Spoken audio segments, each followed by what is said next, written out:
Gears of War 4 is nearly here, and it's felt like absolutely ages since we got our hands on the multiplayer beta earlier in the year, but it's now not much longer until we get back to ripping apart some enemies with our chainsaws on our lancers. But here are 5 things to get you excited about Gears of War 4. Something I didn't really expect to see when we saw the new characters for Gears of War 4, JD and Kate, was the return of the legendary Marcus Phoenix, though somewhat older than you would expect. And I also remember being in the auditorium when that clip was first shown and everyone went mental.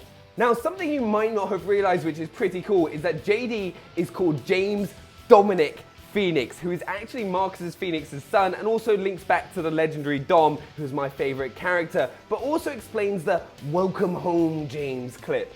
But it's something that didn't initially click for me, as he's always just mentioned as JD, not James Dominic Phoenix, so it'll be pretty cool to see how that story plays out. For years, we fought against the Locusts, taking out drones, avoiding krill, taking out some big, ugly-ass berserkers, and of course those huge creepers. But with Gears of War 4 coming out, we're going to come face to face with a brand new enemy, the Swarm. Now, if you've been following some of the Gears of War 4 coverage, you'll most likely have seen some of the enemies that make up the Swarm. You've got the humanoid ones that use guns, which are called drones, the same as the normal soldier for the Locust, and then you've got these really small, freaky looking ones called juvies, which can evolve into drones if they go into a nest, which is something you'll find out more about in the campaign. You've then got the big dude we saw at the end of the E3 gameplay demo called the Carrier, which we don't know that much about, but one thing I can tell is he's gonna be pretty damn difficult to kill. But do you want to know one of the best things about Gears of War 4 is the fact that we're going to have some brand new weapons. Yes, we're obviously going to have some of the old school favorites like the long shot, the Nasher shotgun,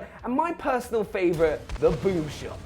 But there are also a couple awesome additions that we currently know about. The drop shot, which we got to use in the multiplayer beta, which has this insane execution where you can just launch enemies across the map, which looks amazing. And then you have the buzzkill, which allows you to bounce these saws off the walls to get enemies around corners, but you could potentially damage yourself if they bounce back and hit you, so be careful. Now, this is something I'm incredibly excited about, as Gears of War 4 is going to be one of the first titles to be available on the Xbox Play Anywhere program, meaning you'll be able to play the game on your Windows 10 PC or laptop. So if I'm on a train, for example, I'll be able to finish off the campaign as I go, which to me sounds epic. And finally, what's not to get excited about? Gears of War is back. Continuing on the story, hopefully we get to find out a little bit more about what happened with Marcus after Gears of War 3. And also, something I'm happy about is that I'll be able to play the campaign with my brother in split screen, which will be a lot of fun. But make sure to subscribe for more content and let us know what you're excited about in the comments below, and we'll see you guys next time.